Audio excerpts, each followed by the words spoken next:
꼭 알아야 할 어제의 뉴스. 대통령 임명장을 받은 뒤 첫 출근길부터 김명수 대법원장은 소신을 밝히는데 거침이 없었습니다. 최대 난제로 꼽히는 사법부 블랙리스트 의혹 해소를 자신의 임기 첫 과제로 꼽았습니다.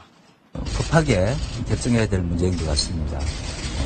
오늘부터 시작되는 이제 임기 때 가장 먼저 이야기해야 될 부분이 아닌가 싶습니다. 재조사 자체를 거부했던 전임 양승태 대법원장 체제와는 선을 긋겠다는 뜻으로 해석됩니다. 법원 내부에선 블랙리스트 재조사 여부를 대법관 회의를 통해 결정한 뒤 대법원이 독자적으로 조사단을 꾸리거나 또는 조사 권한을 판사회의에 위임하는 안이 유력한 것으로 보고 있습니다. 김신인 대법원장의 일성을 접한 일선 판사들은 재조사에 대한 기대를 내비쳤습니다. 그러면서 문제의 파일이 담겼을 것으로 보이는 법원 행정처 컴퓨터를 하루빨리 확보하는 게 필요하다고 입을 모았습니다. 김 대법원장은 또 대법관 제청 문제를 놓고 대통령과 충돌이 발생할 경우 자신의 뜻을 관철시키겠다고 다시 한번 못을 박았습니다. 일각에서 김 대법원장 임기 중에 정권 입맛에 맞는 코드 인사가 이뤄질 것이란 우려를 제기한 데 대해 경계한 것으로 해석됩니다. 2012년 3월 청와대와 사이버사령부의 회의 결과 문건입니다. 김관진 당시 국방장관이 결재한 이 문건을 보면 사이버사의 군무원을 늘리는 건 대통령이 2차례 지시한 사항임을 명문하에 강조하라고 돼 있습니다. 군무원을 증원하려면 기획재정부와 협의해야 하는데 이 건은 기재부가 검토할 사항이 아니라고 못 박습니다. 당시 이명박 대통령 지신이 그냥 하라는 뜻으로 읽힙니다. 회의 뒤 사이버사령부는 일사천리로 채용을 진행해 대선을 코앞에 둔 2012년 7월 군무원 47명을 대거 댓글부대에 배치합니다. 이 중장기획을 짜가지고 군무원을 뽑아야 되는데 오늘 갑자기 이놈 대폭 뽑는 거 이렇게. 그런 전례는 전대미문 사건이 없죠. 문건에는 군무원 증원에 대해 청와대가 국방부 입장에 동의한다고 돼 있습니다. 사이버사와의 회의를 요청했다고 돼 있는 김태효 당시 청와대 대외전략기획관의 해명은 온도차가 있습니다. 국방부 안에서 조직이나 예산을 편성할 일인데 우리는 그런 취지에 대해서 잘 안다 이렇게 들어오면 대답을 했을 뿐이죠. 그런데 회의에서 청와대는 한미 FTA 같은 사회 이슈에 집중 대응하라고 군에 요구했습니다. SBS가 입수한 사이버사 제작 게시물을 보면 이런 요구가 그대로 반영돼 있습니다. 당시 한미 FTA 재협상에 반대한 야당 정치인을 북한 꼭두각시나 말 바꾸는 인사로 비방하는 인터넷 게시물이 다수 제작됐습니다. 선거 개입이나 정치 개입을 하면 안 되는 군의 사람들을 동원을 했고 심지어 군인 내지 군무원을 동원한 것이고 그 지시의 정점에 대통령이 있다. 그러면 그 부분에 대해서는 확인을 해야죠. 군 통수권자와 군 수뇌부가 군의 정치적 중립 위반을 지시했는지 이번 재조사에서 규명돼야 합니다. 3년 반 만에 액자 속에 담겨 학교를 찾아온 2학년 1반 조은화, 2학년 2반 허다윤 양. 단원고 재학생 200여 명은 등굣길에 줄지어 서서 이들을 맞이했습니다. 두 학생이 공부하고 뛰놀았을 교실 앞에서 후배들은 손편지를 읽어내려가며 선배들을 떠나보냈습니다. 너무 보고 싶습니다. 차가운 곳에 너무 오래 계셨잖아요. 더 이상 이런 일 생기지 않게 하겠습니다. 은화, 다윤 양의 부모도 마지막 인사를 나누기 위해 힘겹게 학생들 앞에 섰습니다. 참았던 눈물이 왈칵 쏟아졌지만 힘겹게 눌러가며 한 말은 가족의 사랑을 잊지 말라는 당부였습니다. 엄마 아빠도 엄마 아빠를 처음 만나서 잘 모르지만 엄마 아빠가 나 후배들한테 목숨보다 사랑한다는 거 꼭 잊지 마시기 바랍니다. 여러분들도 엄마 아빠의 목숨보다도 여러분들을 얼마나 사랑하는지 알았으면 좋겠고. 40분 동안 학교에 머물렀던 은화, 다윤 양의 운구 행렬은 수원 연화장으로 향했습니다. 1시간여 만에 유골함에 담겨 부모의 품에 다시 안긴 두 사람은 화성시 효원 납골공원에 안치되면서 길었던 수학여행을 마쳤습니다. 방송 중간에 좋아요를 눌러주시면 새날팀들에게 큰 힘이 됩니다. 미리 감사합니다. 트위터가 진짜 언론입니다. 형제복지원 관련한 이야기 좀 해드리겠습니다. 9월 27일 오후 3시 광화문에서 청와대까지 형제복지원 피해 생존자분들의 도보 행진에 함께 해주십시오. 형제복지원 진상규명을 위한 도보 국토대장정이 벌써 20일째, 이제 거의 막바지에 다다랐습니다. 부산 옛 형제복지원터에서 출발하여 한종선, 손정민, 박순희, 최승우, 김영덕 형제복지원 피해 생존자, 그리고 백승환님이 21일 완주하고 있습니다. 또한 김대우, 고요환, 양세환, 이향직, 연생모, 이민 등 형제복지원 피해 생존자분들과 김호상, 신수현, 부산 장차현 대표님이 함께하고 있습니다. 오늘은 곧 안산시청에 도착하여 선감학원 피해 생존자분들을 만납니다. 그리고 9월 26일은 안산시청 앞에서 8시에 출발하여 광명시청에 도착합니다. 그리고 수요일 9월 27일에는 광명시청에서 8시에 출발하여 청와대까지 향하게 됩니다. 많은 시민들의 참여를 기다린다고 합니다. 서울에 입성하면 광명시청에서 청와대 방면으로 가는 길 많은 분들이 함께 걸어주시길 부탁드립니다. 특히 광화문에서 9월 27일 수요일 3시에 다 같이 모여서 청와대까지 걷고자 합니다. 시간 되시는 분들은 함께 해주시기를 부탁드려 봅니다. 내무부 훈령 제410호와 사회정화 사업으로 불황인이라는 이유로 거리에서 청소해버린, 제도 밖으로 내쳐버린, 그리하여 이제 짐승이 아닌 인간의 삶을 살고 싶다고 외치는 형제복지원 피해 생존자분들의 목소리를 외면하지 말아주십시오. 9월 27일 오후 3시 광화문에서 여러분을 기다립니다. 형제복지원에 대해서는 뭐 저희 방송에서도 오래전부터 이야기를 꽤 해왔던 그런 거고요. 진선미 의원 등 법을 만들었고 했지만 발의만 된 상태로 결국에는 박근혜 정권 때 그게 끝나버렸단 말이에요. 형제복지원에서 죽어간 사람들이 수백 명입니다. 500명이 넘는다고 하죠. 그 숫자의 분들에 대해서 국가 공권력의 대표적인 피해자분들 아니십니까? 근데 문제는 부산 지역 정치인들과 연관이 좀 있고 그런 부분도 있고 그래서 지금 자유한국당 쪽이 모른 척, 안 할 수는 없어서 반대도 못하지만 모른 척하고 있어서 결국에는 이게 법으로 만들어지지 못한 특별법이 만들어져야 보상도 하고 진상규명도 할 거 아니에요. 그래서 지금 20일 동안이나 걷고 계시는 거고요. 이번 주 수요일 방송 나가는 걸로만 보면 내일 광화문에 3시에 전국을 완주를 지금 하고 있는 거거든요. 한종선님 뭐 그 양반 얼굴이 눈에 선하거든요. 처음에 그분 인터뷰할 때 담당 교수님 있어요. 그분이 했던 얘기가 지금도 기억나요. 끝까지 안 다룰 거면 다루지 말았으면 좋겠다. 이분들은 상처가 정말 많은 사람들이다. 그래서 길들여지지 않은 야수 같다 그랬어요. 야수님? 예, 뜨끔했어요. 정신 분열적 상황이라 막 마음에 안 들면 막 굉장히 힘들어하던. 근데 이 양반이 혼자 국회 앞에서 1인 시위로 시작된 게 지금 여기까지 온 거거든요. 그래서 그 형제복지원뿐만 아니라 당시에 각종 복지원들에서 일어났던 만행들이 같이 고발되는 그런 계기도 만들어졌고요. 한 사람이 사회를 바꿀 수 있다는 대표적인 모습 보여주는 거기도 하고요. 근데 당장 여소야대인데다가 또 자유한국당은 항상 이런 식의 것들을 반대하기 때문에 결국에는 국민의 여론으로 할 수밖에 없는, 오죽하면 전국 일주를 하겠어요. 걸어서 알리려고. 이런 사건도 있었다고 알리고 싶어가지고. 한종선님은 그 사이에 초등학교도 안 나온 학력이었어요. 못 나왔지. 졸업을 제대로 못했지. 그걸 고등학교 학력까지 그 사이 몇 년 사이에 검정고시를 통해 갖고 하더라고요. 대단하신 분이에요. 이분들이 지금 20일 넘게 전국을 지금 도보로 걷고 있습니다. 많은 분들이 9월 27일 오후 3시 광화문으로 도착하면 광화문에서 다시 전열 정비한 다음에 수요일 27일 날 광화문을 거쳐가는 거죠. 광명시청에서 광화문을 거쳐서 청와대까지 가는 건데, 제가 늘 말씀드리지만 뭐 우리 대통령 지지하시는 분들이 알아서 해줄 건데 이렇게 하면 절대 못 해주는 거지. 계속 욕을 하는 거예요, 대통령한테. 여기도 이런 거 있습니다. 제가 알고 있기는 문재인 대통령도 형제복지원 사건에 대해서는 잘 알고 계신다고 하더라고요. 그래서 이것이 법이 빨리, 사실 청와대의 문제이기도 하지만 어떻게 보면 국회의 문제일 수도 있거든요. 특별법 만드는 거에 있어가지고 많은 분들이 참여하시길 바라겠습니다. 광화문 9월 27일 수요일 3시입니다. 잠시 후에 오겠습니다. 정진석의 막말. 이 말에 대해서 지금 분노하지 않는 분들이 계실까 싶을 정도예요. 엄청난 막말을 해버린 건데, 지금 우리 방송에서도 지금 연 이틀 주말에 또 월요일 날까지 그 관련된 이야기를 했는데, 이게 이제 뭐 그 논란으로 끝나는 게 아니라 오늘 방송으로, 오늘은 노무현 재단에서 정진석을 바로 고소하는 그런 부분도 있었고요. 근데 박범계 의원이 그 인터뷰에 들어보면 이런 게 있어요. 정진석 발언은 실형 8개월 받은 조현호 발언에 버금간다. 이분이 이제 판사 출신이기도 하시고 현직 국회의원이시잖아요. 이분이 봤을 때는 정진석의 발언은 실형 살 수 있는 그런 거다.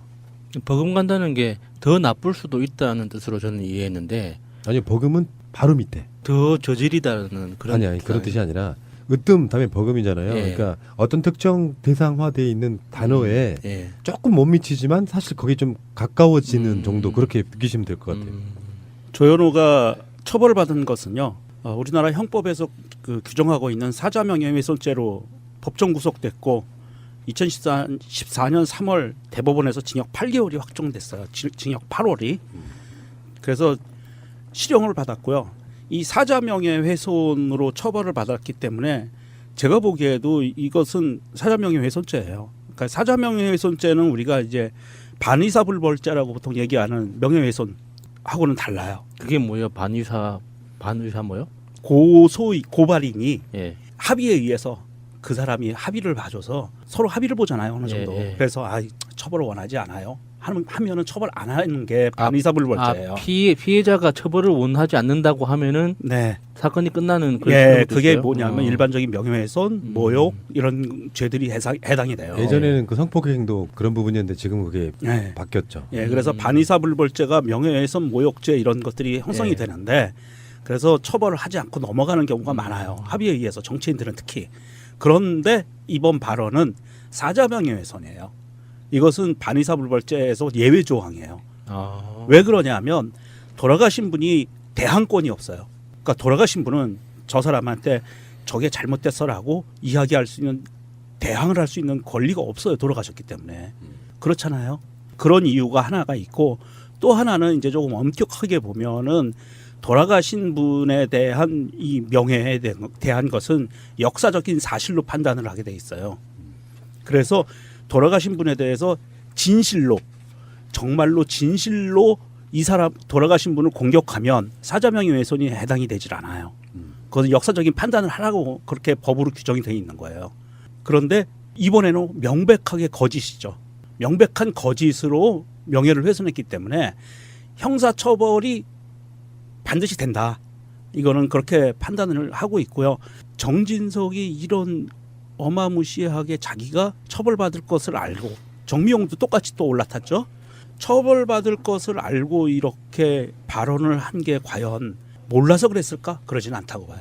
추 대표가 다 계산된 발언이라고 얘기했죠. 예, 이것은 계산된 발언이고요. 왜냐하면 조금 아까 말씀드린 것처럼 돌아가신 분에 대해서 사실로 공격을 하면 죄가 성립되지 않고요. 거짓일 때는 사자명예훼손이 성립이 돼요. 그래서 얘네들은 지금 그것이 사실인지 아닌지 법정에서 가려줘라고 지금 주장하려고 그러는데 거기에 또 대선 전에서 그 찌라시 흔들었던 홍준표죠. 홍발정이요. 홍준표가 또 올라타서 이거 진실을 가리자는 뉘앙스로 지금 계속 나오고 있어요. 자유한국당이. 이게 지금 홍준표는 이렇게 얘기했어요. 노 전 대통령 사망 문제를 두고 우리 당 정진석 의원이 한마디 한 것을 침소봉대했다. 본질은 외면하고 거기까지만 두고 논쟁을 벌이고 있다. 근데 그래서 이걸 논란으로 만들지 마라라고 하면서 이게 논란이 되면 범죄 수익 환수로 귀착될 수 있다. 야, 이게 진짜 더 열받는 거예요. 당시 검찰은요, 노무현 대통령에게 어떤 뇌물의 증거를 찾지를 못했다고. 돈은 받을 수는 있잖아요. 아무런 대가 없는 대가성이 없으면. 그래서 법에도 없는 말이 만들어지잖아요. 포괄적 뇌물죄. 네. 뇌물은 뇌물이다라고 얘기하는 건데, 그래서 뭐 지금도 뭐 일베 이런 애들이 우리 댓글 달면서 그러잖아요. 뭐 노무현 대통령이 뇌물 어쩌고저쩌고. 근데 그 뇌물이라고 하는 것은 반드시 어떤 대가를 줬느냐가 증명이 돼야 된단 말이에요. 그래서 말도 안 되는 포괄적 뇌물죄. 그래서 제가 어제 그 김민석, 김영 두 분 방송에서 그런 얘기 하지 않았습니까? 그렇게 따지면 박근혜는 그냥 바로 실형이에요. 그런 논리로만 따지면. 그러니까 포괄적 뇌물죄라는 것 자체가 법적으로 존재하지 않는 거니까. 지금 홍준표의 말은 그래서 그 범죄 이익을 환수하는 데까지 갈 수도 있다라고 협박하는 겁니다. 근데 뇌물죄라는 게 증명이 안 됐으니 사실은 있을 수 없는 상황에 대해서 국민을 또 호도하고 있는 거예요. 이게 얼마나 엄혹한 발언이냐면 홍준표가 한 발언이 사법부와 그 검찰의 입장을 완전히 깔아뭉개는 거고요. 대한민국 법을 개무시하는 발언이에요. 전직 검사였다면서요. 홍발정이가. 검사했나? 난 모르겠어요. 그건 모르겠어요. 진짜 의심이 돼요. 했던 왜냐하면 기록은 있습니다. 예. 자, 우리 그냥 그 법적으로만 보자고요. 뇌물죄가 성립이 될까 안 될까? 검찰에서 왜 이거를 기소를 하지 않았을까요? 죄가 없어서? 증거가 없어서? 아니에요. 뇌물을 받았다고 본인들이 의심한 당사자가 돌아가셨어. 그럼 이건 기소도 못해요. 이거 죄가 성립이 안 돼요. 사실 현직에서요 한 10년 20년 떠나 있으면 사실 일반 사람하고 똑같죠. 뭐 그러니까 검사라는 그거는- 경력이 뭐 중요하겠습니까? 그거는 그런 관점으로 일단 바라보는 네. 것보다는 오히려 포괄적 뇌물죄란 말을 만든 이유를 생각해 봐야 돼요. 그래서 막 논두렁식에도 등장하고 막 그렇잖아요. 네. 그러니까 네. 국민적으로 정말 몹쓸 사람 만들어서 왜 이런 거 있잖아. 법의 심판을 받기 전에 이미 마녀사당으로 해서 한 사람을 이렇게 네. 바보 만들어 버리고 나쁜 사람 네. 만드는 그것이 동원됐던 거고 그 당시에 검찰의 수사에서도 뇌물이라는 증거는 찾지 못했어요. 네. 내가 박연찬의 누구네한테 정치 자금을 받았는데 거기에 대해서 반대로 그 사람들한테 뇌물에 대한 대가를 준 흔적을 발견하지 못했다고요. 그러면 이 자체가 성립이 안 되는 상황에서 노무현 대통령이 돌아가심으로써 아예 이제 그 사건 자체가 성립이 안 되는 상황이었는데 이게 비열한 거라는 거예요. 그 당시 수사도 곧 비열했지만 그래서 돌아가시게 만들었지만 이걸 다시 끄집어내 가지고 그때 노무현 대통령이 가져갔던 불법 이익에 대해서 환수하겠다 이렇게 이야기하고 있는 거지 않습니까? 그럼 누구한테 환수해요? 권양숙 여사, 노건호 씨 등 바로 직계 가족들한테 환수하겠다는 이런 의미거든요. 그 수사도 잘못됐지만 이 말은 정말 더 범죄성에 가까운 거야. 내가 봤을 때는 홍준표까지 같이 고소하는 게 맞아요. 새가 날아든다는 여러분들의 하트를 먹고 삽니다. 잊지 않으셨죠?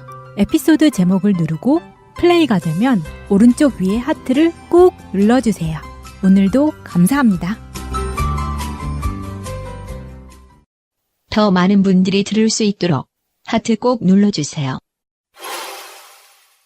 저는 이 정진석 의원의 발언을 보고 놀랐던 게 정말 사실로 믿고 안 믿고를 떠나서 그쪽 진영에서는 이런 이야기가 있었다는 맞아요. 뜻이잖아요.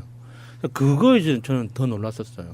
이런 어떻게 표현해야 될지 모르겠는데 너무 그 사람들의 정신 세계를 보여주는 것 같은 한 사람의 죽음이 부부싸움으로 인해서 어떤 죽게 됐다고 이렇게 연결짓는 이런 사고 방식들 그리고 그거를 사실처럼 믿고 이야기하고 홍준표라는 그 공당의 대표까지 그걸 기정사실화한 상태에서 뇌물 이야기까지 다시 꺼내는 이런 게 오싹한 느낌이라고 해야 되나?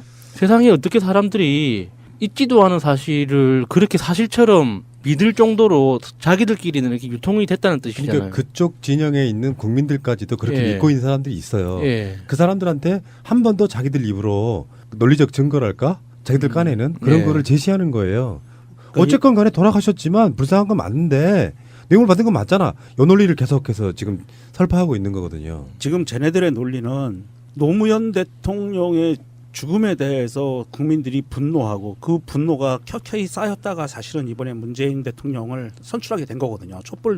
촛불이 나오고 대통령이 바뀌고 정권이 바뀌고 이렇게 순서대로 온 건데 그 기저에 있는 노무현 대통령을 추모하는 사람들을 굉장히 비하하는 발언이죠. 이거는. 그렇죠. 예. 그 사람들의 자체를 비하하는 거고요.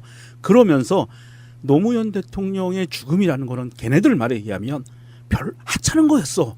이렇게 지금 폄훼하고 싶은 거고요. 그러면서 자기들의 흩어졌던 지지 세력들을 끌어모으고 싶은 그래서 정치적으로 이 사안이 정치적으로 공방이 계속된다면 아무래도 쟤네들 자유한국당을 지지했다가 떠났던 사람들도 그랬던가 그리고 다시 결집할 수 있는 이런 모멘텀을 주려고 지금 노력을 무지하게 하고 있는 거예요. 얘네들은. 그런데 이거는 정치적인 사안이 아니고요. 김경수 의원이 얘기했다시피 이거는 그냥 법정으로 갈 사안이에요. 그 박근혜가 최순실로부터 뭐 옷을 사줬다든지 최순실이 예. 그래서 그 공방된 적 있잖아요. 예. 그 당시에 그 탄핵 국면에서 현찰로 줬다라든지 이런 식으로 그 이야기가 바로 그게 뇌물일 수 있기 때문이거든요. 아무리 가까운 사이라도 가족도 아닌데 자기들 말에 의하면 최순실이라는 사람이 박근혜 옆에가 붙어가지고 옷도 사주고 뭐도 사줘. 근데 그것은 그 당시에 내가 현찰이 없었기 때문이야. 임시로 내가 돈이 있는 최순실이가 사준 거야. 이렇게 논리를 만들어내는 이유가 그런 것 때문이에요. 대가성 때문에. 근데요. 우리는 이걸 인식하셔야 돼요. 이쪽에 계시는 분들도 노무현 대통령 지지하시는 분들도 그래도 박연차에 돈 받은 건 맞잖아. 그것까지 부정하는 건 아니잖아. 네. 무슨 말이냐면 정치적 풍토가 그런 경우 있어요. 저도 정치인은 아니지만요. 제 친구들 지금도 관계가 유지되고 있는 고등학교 때 그 흔히 말하는 불알 친구들. 예. 이상한 죄송합니다. 알친구. 알친구. 그 친구들이 저거 굉장히 힘들었을 때 돈 모아준 적 있어요. 뭐 한 2천만 원 이렇게 해가지고 예. 써라. 빌려준 것도 아니야. 예. 그런 경우 많아요. 세상 살다 보면. 그렇죠. 포괄적 내고 네. 있잖아요. 아니 나는 무슨 권력 있는 자가 아니었기 때문에. 지금은 있잖아요. 뭔 소리야. 그러니까 하긴 우리가 언론인이라고 만약에 인정받는다면 예. 이것도 김영란법에 저촉되는 건 맞대. 근데 문제는 그런 식으로 돈을 받아서 친구라고 하는 개념에는 무슨 법이 포함되어 있지는 않지만 예. 김영삼, 김대중 그 외의 모든 정치인들은 다 그런 식으로 정치해 왔어요. 그 끝물에 노무현 대통령이 있는 거예요. 근데 그 관점으로 이명박 검찰이 그걸 재단해 버린 거거든. 뇌물 받은 거 맞잖아. 예. 그래서 태광그룹이나 이런 데 뭘 해줬는가 봤더니 없어. 오히려 손해를 봐. 지금도 문재인 대통령도 그런 스타일이에요. 자기랑 뭔가 이렇게 가까운 사이라고 하면 그 사람들 원초적으로 배제하는 거. 예. 제가 그 대표적인 김현 최민희 의원하고 같이 방송하지 않습니까? 어떤 배려도 안 해줘. 나쁜 의미로서 말하는 게 아니라 그런 꼬투리를 안 남기기 위해서라도 친문 정치인들로부터도 나는 임명직 안 나가겠소 이렇게 먼저 이야기하고 이러는 거하고 똑같은 거예요. 근데 그 관점을 그냥 뇌물을 받았네 많이 하지만 사실 부산 출신이니까 잘 아실 거 아니에요.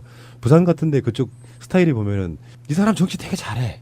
그런데 돈이 별로 없어. 맨날 무슨 패소하고 뭐 그러다 보니까 그러면 그럴 수 있잖아요. 딱 부산 말로 너무해. 내가 돈 대줄 테니까 정치 마음껏 해라. 예, 안 그러면 그런 문화 있잖아. 돈 딱 주면서 아나 오다 주셨다. 얻어 주셨다. 그런 경우 많아요. 그러니까 예. 그 관점으로 바라보면 안 되는 거예요. 그러니까 이건 뇌물일 거야라고 검찰이 수사를 했다라기보다는 나는 정반대로 봐요. 뇌물이 아닐 거라고 알면서도 꼬투리 딱 잡아서 국민들한테는 지금도 노무현 대통령이 뇌물 받아서 돌아가신 것처럼 알고 있는 그 사람들을 계속 선당해내는 건데 문제는 이 사람은 그냥 넘어갈 수가 없어요. 장제원이 쓴 페이스북 글 좀 읽어주세요. 왜 이런 건 제가 읽어야 되는 거죠? 쓰레기통에 넣어버리고 싶네요. 귀에 쏙쏙 들어오기 때문에 그렇습니다. 유력 정치인, 전직 정치인, 겸 연기자, 개그맨. 너나 할 것 없이 정권 바뀐 축포라도 터트리듯 증오에 찬 고발들을 하고 있습니다. 문재인 정부는 온 정부의 적폐 TF를 만들어 과거 청산을 외치며 연일 이명박 박근혜 정부의 정통성마저 흔들어대고 있습니다. 적폐. 참 불쌍합니다. 그렇게 문재인 정부는 과거를 저격해야 정권이 유지되고 그 알량한 인기를 유지할 수 있다고 생각하는 건지요? 보수 진영의 대통령들은 마치 나쁜 짓을 하려고 정권을 잡은 양 무차별 조롱에 대며 구악의 상징으로 만들고 있습니다. 반면 노무현 대통령의 노자만 꺼내면 용서할 수 없는 역사의 죄를 지은 양 발끈하고 벌떼처럼 들고 일어나 난리를 칩니다. 노무현 대통령은 성역인가요? 보수 진영의 대통령들을 조롱하고 박해하면 할수록 자신들 진영의 전 현 대통령에 대한 막말과 비난은 더욱 심해질 수밖에 없다는 것을 알아야 합니다. 이제 그만합시다. 할 일이 너무 많습니다. 외교, 안보, 경제, 일자리, 미래의 대한민국을 위해 일합시다. 문재인 정부는 대한민국의 모든 영욕의 역사를 끌어안고 치유하면서 스스로가 업적을 만들어 성공하는 정부가 되길 바랍니다. 이게 아가리닥 치시고 장제원이 정말 이거는 비논리적이고요. 제가 한 말이 아닙니다. 그 장제원이 마차님 말고 장제원이 아가리닥 치시고 저 읽는 입을 그냥 꼬매버리고 싶어요. 참 이놈아들의 이 인식 수준이라는 게 정말 저열하고 비열하고요. 이게 그 본인도 그렇게 얘기했지만 정통성마저 흔들어대고 있다. 정통성이 없잖아요. 이따 손 치자고요. 이따 손 치자고. 그런데 정권의 정통성을 흔들어대는 게 아니라 그 지나간 정권들이 저지른 불법, 비리 이 부분을 얘기하는 거예요. 장제원의 모질이가 자기가 국민의 이름으로 국회에서 탄핵을 했잖아요. 박근혜를. 네. 정통성 없는 거야. 정통성 없어서 뭔가 잘못된 정부면은 당연히 후에 오는 정부가 그것들을 정상화 시키는 게 맞잖아. 요거를 이렇게 비판하고 있는 거야. 그러니까 이게 참 자기도 한 발 담갔는데도 불구하고 이렇게 비판하고 있고요. 그리고 노무현 대통령이 노자만 꺼내면 벌떼처럼 들고 일어나 난리를 칩니다. 얘가 벌떼를 못 봤어요. 제대로 된 벌떼를. 이 개자식은 뭐가 있냐면은 노무현 대통령이 우리나라 역사에 여러 가지가 있겠지만 최초로 스스로 목숨을 끊은 대통령이고요. 예. 그것이 전 정권의 정치 보복으로 연상할 만큼의 사건으로 돌아가신 거잖아요. 그러면 사람들 입장에서는 목숨을 끊는다는 건 그들이 할 수 없는 짓이에요. 저쪽 사람들은 그거 할 수 없는 절대 짓이야. 못하죠. 감옥을 예. 살고 나온 한이 있더라도 예. 자기가 지킬 건 다 지켜야 되는 새끼들이라고. 그래서 노무현 대통령에 대한 애정이 각별한 거거든요. 우리들 입장에서. 대한민국 역사 100년 이래로 가장 비극적인 사건이에요. 이 비극적인 사건에 대해서 사실은 아직 밝혀진 것도 없어요, 제대로. 그리고 우리가 그동안 이명박 정부로 바뀌면서 이명박 정권 하에서 노무현 대통령이 핍박받아서 이렇게 돌아가신 정황들은 알지만 그 안에 깊숙하게 어떤 놈이 어떤 지시를 내렸고 이거 전혀 밝혀지질 않았거든요. 이런 부분이고요. 또 하나는 정말 뭐 이제 그만합시다. 시작도 안 했다고. 시작도 안 했어요.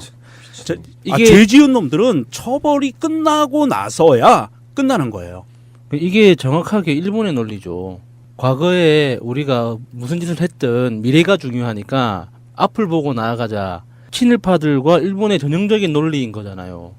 자기들이 무슨 짓을 했는지는 상관 안 하고 이게 확실히 이 친일파 쪽에서 자란 사람은 사고방식이 확실히 다른 것 같아요. 장제원이는 정말 그 인식이 한번 다시 드러낸 거예요. 아무리 이 진보 쪽의 방송에 나오건 뭐 어떻게 나오건 나와서 자기가 포장을 그동안 얼마나 열심히 했는지는 모르겠지만 이 하는 말 그다음에 쓰는 글 이것도 글은 내 말 자기 생각을 정리해서 쓰잖아요.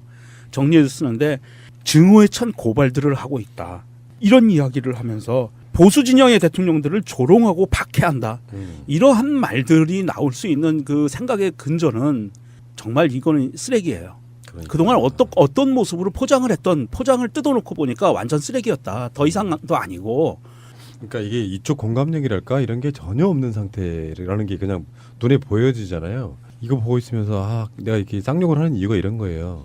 저는 민주 진보 세력이네 무슨 뭐 보수 세력이네 이렇게 구분을 짓는다고 해도 그 부분이 영어로서의 구분이지 결정적인 차이는 뭘까 굉장히 많은 시간 생각을 해봤는데 그게 인간이 인간에 대한 A 같은 거예요. 그게 없는 세력과 있는 세력의 차이 같은 거예요. 또 다른 말로 표현해 보면 상식과 비상식의 차이 같은 거예요. 이 상황에서 봤을 때 예를 들면 말이에요. 이명박이 자기 비리에 대한 통감을 하고 스스로 목숨을 끊었다면 나는 이명박에 대해서 더 이상 언급 안 할 겁니다. 그게 사람에 대한 A 같은 거라고 생각이 들거든요. 하물며 노무현 대통령은 야권, 당시 야권 또는 뭐 대통령이 됐어도 대통령이 대통령이었지만 사실은 비주류로 사실 끝까지 그러니까 검찰이라든지 정치권이라든지에서 주류로 살다 가신 분이 아니에요. 억울한 누명을 쓰고 돌아가신 거에 가깝고 그리고 왜 이번에 그 정진석도 그런 이야기 했잖아요. 노무현 대통령은 다 용서하라고 했다. 이런 뉘앙스로 얘기했잖아. 두 번째 쓴 페이북 글에. 와 원망하지 마라라고 이야기했다면서 그 말을 자기가 자기 마음대로 해석을 해버리죠. 그렇게 이야기하는 걸 보고 있으면 정말 그게 얘들은 사람이 아니라고 제가 느끼는 부분이 그런 것들이에요. 거기에 대해서 트위터에서 전호영님의 트윗을 한번 읽어주십시오. 칼로 사람 찔렀던 자가 칼자루 뺏긴 다음에 할 수 있는 말은 잘못했으니 용서해 다오 뿐입니다. 내가 찔렀다고 너도 찌르는 게 말이 되냐? 는 양아치 체면으로도 할 수 없는 말입니다. 게다가 지금 정부는 양아치의 칼을 버렸습니다. 정말 적절한 비유죠. 예. 저는 그런 비유를 생각해 봤어요. 칼로 찔러놓고 나는 죽일 의도가 없었다. 이렇게 말하는. 이명박이 정치보복 때문에 저질렀던 그 추악한 짓들은 너무나 많아서 뭐 어떻게 문장으로 표현하기가 힘든데 지금에 와서 나는 그럴 의도가 아니었다고 변명하는 거거든요. 근데 이런 사람들이 우리랑 보는 자료도 다르고 그렇기 때문에 해석이 너무 다른 것 같아요. 그러면서 이제 그만합시다 하면서 한 말. 할 일이 너무 많습니다. 외교, 안보, 경제, 일자리, 미래의 대한민국을 위해 일합시다. 그 일자리 하나 만드는 것도 반대했던 놈들이에요. 그러니까요. 지금 뭐든지 반대하고 있잖아요. 자기들에 대해서 법적으로 초법적인 것도 아니야. 법적으로 뭔가를 정상화시키겠다고 들어오면 이것도 반대. 그러면 그건 그거고 국회에서 일이나 좀 하자. 관련돼 있는 법 통과시키자 그러면 그것도 반대. 어쩌자고. 이런 게 정말로 적폐의 대표적인 모습이잖아요. 나도 솔직히 제가 좀 나이브한 사람이잖아. 나이브는 아닌 것 같은데요. 아니 사람들이 나보고 가끔씩 그런 얘기해.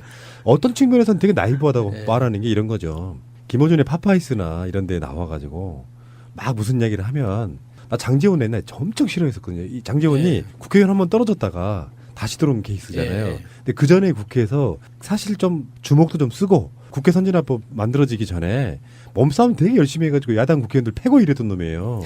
아 이거 젊고 그러니까. 그래서 장제원 그럼 이미지가 되게 안 좋았다가 파파이스 같은 이 말하는 거 보면 멀쩡해. 아 그래서 보수 쪽에 있는 사람 중에 속마음은 그게 아닌데 자기 당을 위해서 그렇게 노력했던 그런 사람인가 보다 하고 마음이 좀 풀어졌었어요. 나이브한 거 맞네요. 그렇죠. 그랬는데 느끼는 거 보니까 역시 그런 말 있잖아요. 걸레는 빨아도 걸레고 뭐 행주는 빨아도 행주고 이런 거 있잖아. 저는 하태경 의원이나 뭐 장제원 의원이나 이런 사람들이 청문회 때 정말 갑자기 그 이미지가 좋아졌잖아요. 뭐 이혜원 의원도 그렇고 김성태 의원이 대표적이죠. 저는 정말 발끈했었거든요. 뭐 저 사람 괜찮네라고 하는 주변 친구들한테 진짜 개똥 같은 소리 하지 말라고. 개새끼는 아무리 삶아 먹어도 개새끼지. 개새끼가 사람이 될 수는 없는 거라고. 속으면 안 된다고 막 열불을 냈는데 그때 친구들이 너 너무 오버하는 거 아니냐 그랬어요. 저렇게 점잖은 사람들이 그럴 리가 없다 뭐 이런 식으로 이야기를 했었거든요. 안 바뀌어요 사람은. 특히 이런 정치적인 이유로 움직이는 사람들이 김문수 전 도지사가 우리 쪽에 있다가 진보 진영에 있다가 한나라당 쪽으로 넘어간 건 젊었을 때 이야기예요. 나이 들어서 넘어가는 사람은 없단 말이죠. 이런 사람들이 평소에는 훌륭한데 몸만 자유한국당에 있다? 그럴 리가 없는 거예요. 김성태 의원도 그렇고 장제원 의원도 그렇고. 장제원이 대표적인 건 없다. 사실 최근에 나오는 건 정진석이 대표적인 친이계 인사라고 보는 게 맞고 대통령 할 때 정무수석 했으면 그것도 한 2년 뭐 이렇게 했으면은 뼛속까지 이명박 뭐 그렇다 보니까 이런 거고 장제원도 친이계 인사 중에 한 명이거든요. 그래서 그때 그 당시 공천을 못 받은 거예요. 그때 선수조 공천했었잖아요. 아, 그 지역구에. 네, 선수조가 공천 받고 장제원이 공천 못 받았던 바로 그 지역구입니다. 2012년도에.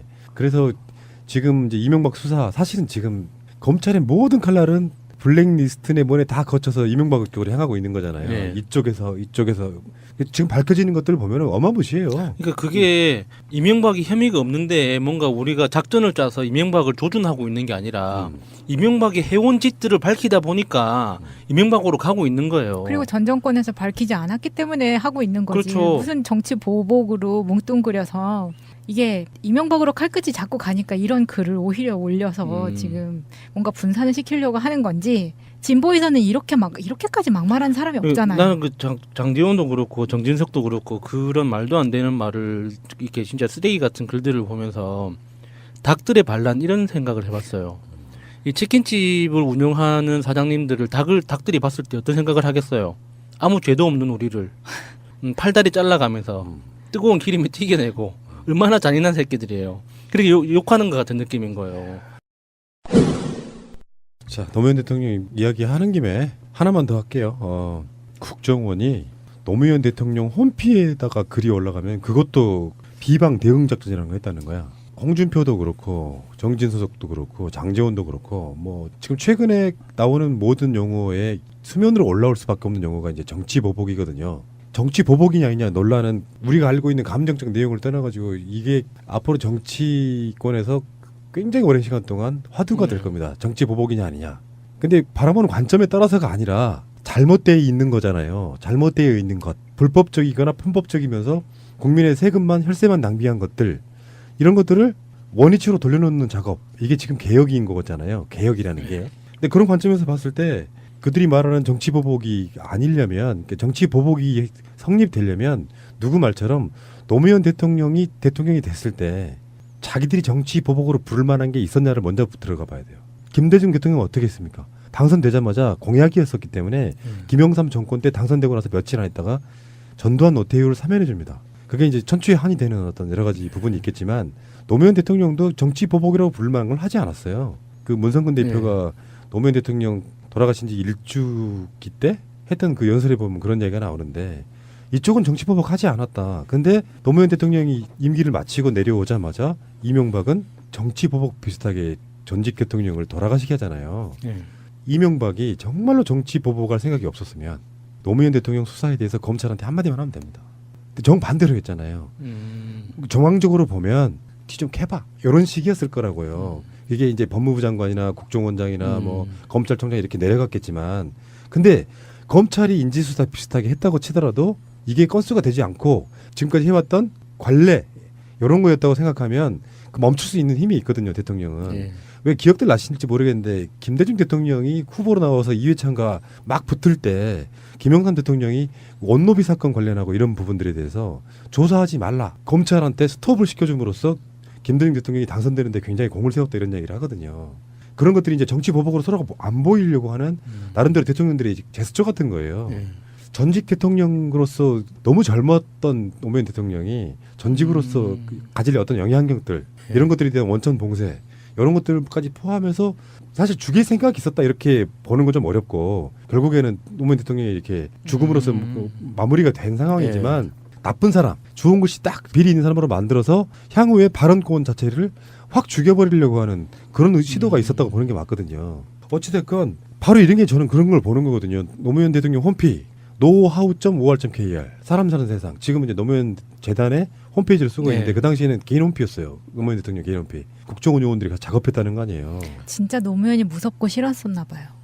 그러지 않았으면 그런 것도 있는데 이 이명박 정권 때 저는 개인적으로 가장 불편했던 마음 중에 하나가 자기 검열이었어요. 인터넷이나 내 개인 홈페이지에 글을 쓰는데도 항상 업로드 버튼을 누르기 전에 꼭 꼼꼼하게 다시 읽어보는 습관이 그때 생겼었거든요. 이거 그때 대표적으로 국민은행 그 청소 대행 업체 사장이 동영상 링크 하나 잘못 올렸다가 굉장히 큰 고초를 겪는 일이 있었어요. 다음 아고라에서 유명했던 미네르바 그것도 이명박 정권 때였잖아요. 이게 분명히 사람들이 왠지 모르게 감시받고 있다는 느낌이 분명히 있었거든요. 그래서 뉴스에 이제 그렇게 유명한 사람들이나 영향력이 큰 발언에 영향력이 큰 사람들이 한 번씩 이렇게 고초를 겪을 때는 아, 저 사람 유명하니까라고 생각을 하는 게 아니라 혹시 나도 분명히 감시받고 있구나라는 의심을 했는데 이걸 그 노무현 홈페이지에 올라온 것까지 모니터링을 했다면 주요한 커뮤니티, 그러니까 뭐 다음 아고라나 네이트판이나 네이버에도 그런 그 커뮤니티가 있잖아요. 네. 공개적인 게시판이. 그러니까 그런 데서 분명히 감시를 하고 있었다는 게 너무 확실히 드러나는 거죠. 그래서 우리가 느꼈던 그 불안감이 분명히 이유 없는 불안이 아니었다는 거예요. 그게 너무 화가 나는 거죠. 김수환 추기경이 돌아가시고 나서 그 노무현 대통령 홈페이지에 노무현 대통령이 거기에 관련해 가지고 글을 써요. 3월 1일 날 2009년 3월 1일이면은 2007년 12월 달에 이명박이 당선되고 2008년 2월 25일 날인가 취임하거든요. 그리고 한 1년 정도 됐을 때 이야기입니다. 민주주의의 원리에서 가장 중요한 것은 관용이다. 서로 다름을 존중하고 대화와 타협을 통해 다름을 상호 수용하고 통합할 줄 아는 사고와 행동이 필요하다. 우리가 국가보안법을 반대하는 이유는 그것이 관용이라는 민주주의의 원리를 훼손하고 있기 때문이고 우리가 강정구 교수의 처벌을 부정적으로 생각하는 이유는 그의 주장이 옳다고 생각해서가 아니라 민주주의 사회라면 그 정도의 발언은 용납돼야 할 자유이기 때문이다. 그 당시만 해도 노무현 대통령이 봉화마을에서 이제 정치적인 어떤 견해를 드러내지 않고 오리농사 이런 거를 하던 바로 그런 식입니다. 그러다가 이런 글이 올라오니까 이제 뜨끔한 거예요. 드디어 이제 정치 활동이 시작됐구나. 초장에 이제 눌러줘야 된다 이러면서 그 당시에 여론전에 써먹었던 게 바로 이거네요. 노무현 전 대통령이 김추기경 등 뒤에 칼을 꽂았다. 이런 식으로 이제 그 어떤 이간질 프레임 같은 거를 작동하기 시작하는 거예요. 그러니까 이게 김수환 추기경이 7, 80년대 우리나라 그 정부에 대항해서 그 군사 정부에 대항해서 저항할 때 가림막 보호막이 돼주셨잖아요. 그 명동성당에 사람들이 피신해 들어가면 보호해주고 이런 그런 역할을 해주셨는데 그 이후의 행보가 약간 보수적인 색채를 띠었었거든요. 그리고 가톨릭 교회 안에서 가톨릭 교회도 문제가 많아요. 기독교 개신교만 이렇게 많이 비판을 하지만 사실 가톨릭에도 특히 한국 가톨릭에도 굉장히 문제가 많은데 그 안에서의 어떤 정통 보수 역할을 하셨어요. 김수환 추기경이. 그래서 지금 프란체스코 교황이 선출되고 나서 다시 이제 개혁의 움직임이 가톨릭 내에 지금 생기고 있는데 그 이전을 강정기 교수가 비판했던 거죠. 가톨릭 내에서 너무 정권에 협조적이다라는 그런 걸 비판을 했었는데 그래서 그런 그 발언 내용 자체를 노무현 대통령은 할 만한 비판이다. 우리가 그 찬반을 떠나서 찬성과 반대에 이걸 떠나서 그 정도 발언을 할 수 있지 않느냐라고 이야기했던 건데 그걸 갈라치기 하는 식으로 이제 국정원이 논리를 개발했던 그런 내용인 거죠. 그러니까 이게 골 때리는 게 우리가 항상 그런 얘기 하잖아요.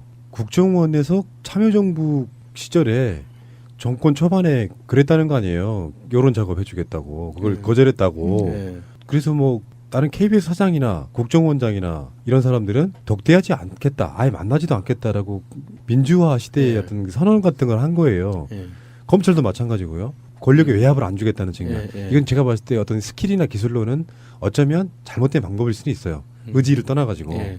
확실하게 개혁해놓고 시스템적으로 무너지지 않게 해놓고 났을 때만 저는 가능하다고 보는 건데 그건 지나가고 나서의 생각이지만 그런데 그렇게 되고 나서 대통령께서 내려가자마자 국정원은 바로 물론 이제 장악되는 사람 나름일 거예요. 그러니까 2009년도부터는 원세훈이 국정원장을 합니다. 예.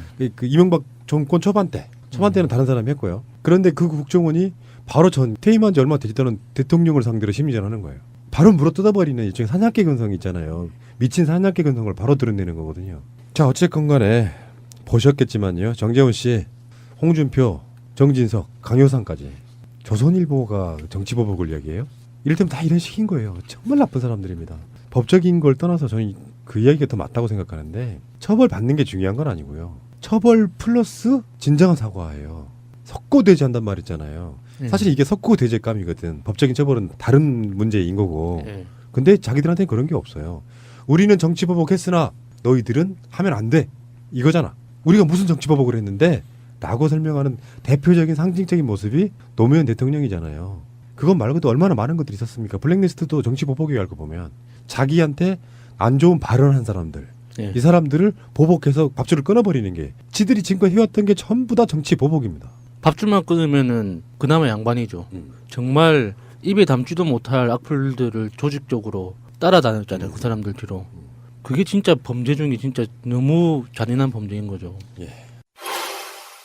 국정원 적폐청산 TF 조사 결과 이명박 정부 당시 국정원이 정치인 등에 대한 이른바 심리전에 뛰어든 계기는 2009년 고 노무현 전 대통령의 서거였습니다. 그 전까지의 심리전은 대북 중심이었으나 정부 비판 세력의 활동이 커지고 있다며 본격적으로 정치 활동에 나선 겁니다. 역시 첫 번째 대상은 노무현 전 대통령 서거 사건이었습니다. 국정원은 노 전 대통령의 죽음이 현 정부의 책임이라는 비판에 대해선 본인의 선택이고 측근과 가족의 책임이라고 대응하라고 지시했습니다. 또 자살과 범죄는 별개인 만큼 수사 결과를 국민 앞에서 발표해야 한다라는 댓글을 집중적으로 달도록 했습니다. 또 노 전 대통령의 행적을 미화하는 보도와 글에 대해선 노 전 대통령은 개인적 비리를 저지른 자연인에 불과하다는 논리도 주문했습니다. 적폐청산 TF 조사에서만 실제로 다음 아고라에 비판 토론글은 300여 건, 댓글은 200여 건 올리는 방식으로 실행된 사실이 확인됐습니다. 당시 야당 홈페이지에는 길거리 야당 행세를 중단하고 안보와 경제위기 극복에 적극 동참하라는 글을 쓰기도 했습니다. 또 온라인상뿐만 아니라 어버이연합의 협조를 구해 노무현 재단 앞에서 종북 세력 규탄 가두 시위를 열도록 했습니다. 적폐청산 TF의 보고를 받은 국정원 개혁위는 이런 내용을 근거로 원세훈 전 원장을 정치권형 및 업무상 횡령 배임 등의 혐의로 검찰에 수사 의뢰하도록 권고했습니다.